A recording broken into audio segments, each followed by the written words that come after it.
मेहनतिया तो रही बजे न करीला। हाँ तो सुनिए ला बहुत पैबा तो प्यार के न रस पैबा रात से जिया पे रजऊ तो रस जइबा।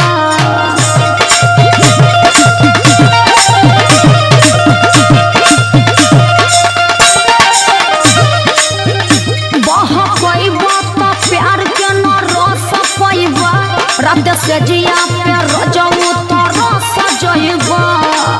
हमारा से चली